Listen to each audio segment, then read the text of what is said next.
dadakan. Semuanya sudah diatur oleh dua tim yang berkomunikasi selama ini. Dan selama komunikasi ini kan progres berjalan. Pendukung kami 200 sudah lepas kan. Ya, betul kan? Dalam perjalanan komunikasi, tim kami yang berkomunikasi sudah berhasil membantu penangguhan dan pelepasan dari pendukung. Ada 200, ada progres.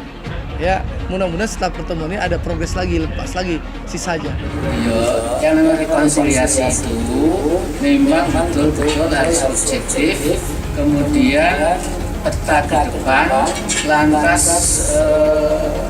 mapping political mapnya itu bagaimana?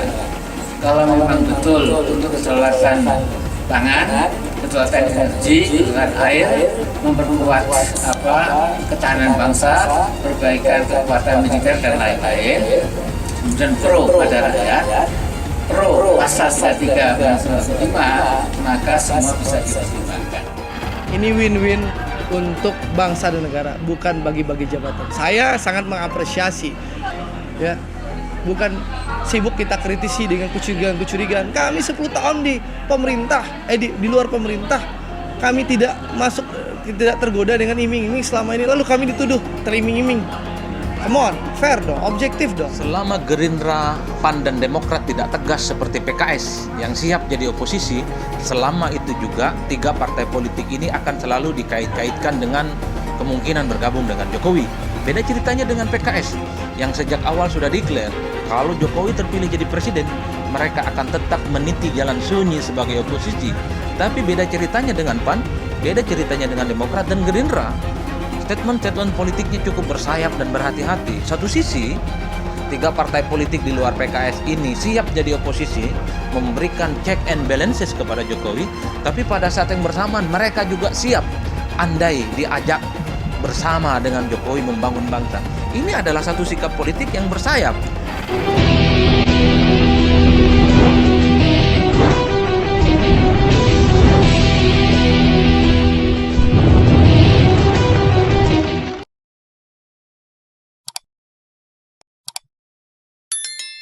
Prabowo dan potensi pendukungnya menurut Litbang Kompas ada pemilih loyal dan mengambang. Dikutip dari Jakarta, kompas.com. Ketua Umum Partai Gerindra Prabowo Subianto menjadi satu dari sejumlah nama yang digadang-gadang maju sebagai calon presiden pemilu 2024. Hasil survei Litbang Kompas periode Januari sampai Februari 2024 memperlihatkan potensi elektabilitas Prabowo berkisar 18,1 sampai 25,6%. Dari angka tersebut, pemilih loyal atau strong voter Prabowo diperkirakan sebesar 9,4 sampai 10,6%.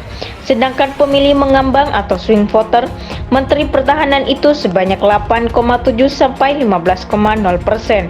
Secara demografi, pemilih Prabowo tersebar hampir merata di seluruh Indonesia. Sebanyak 50,8% pendukungnya berada di luar Pulau Jawa.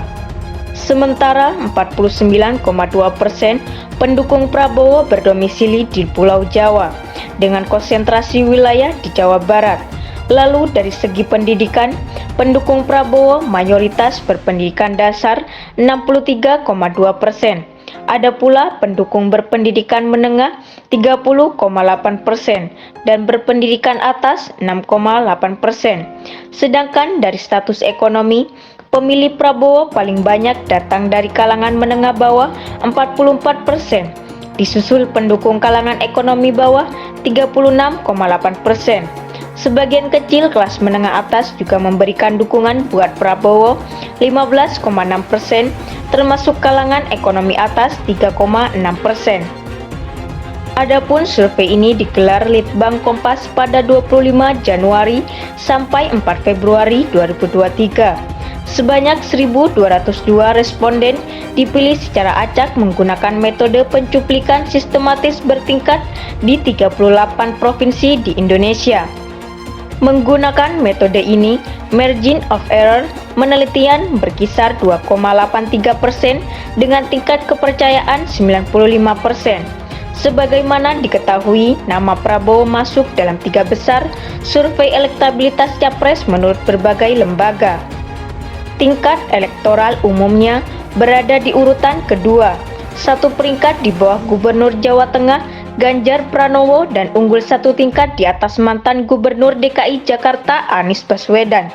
Dalam forum rapat pimpinan nasional Gerindra yang digelar Agustus 2022 lalu, Prabowo menyatakan kesiapannya maju sebagai capres pemilu 2024. Beberapa waktu belakangan muncul wacana duet Prabowo dengan Ganjar Pranowo. Wakil Ketua Dewan Pembina Partai Gerindra Hasyim Jojo Hadikusumo seolah menyambut baik wacana itu. Asalkan, kata dia, dalam kontestasi itu Ganjar dipasangkan sebagai cawapres Prabowo. Ya, saya kira terbuka kalau Pak Ganjar mau ikut dengan Pak Prabowo.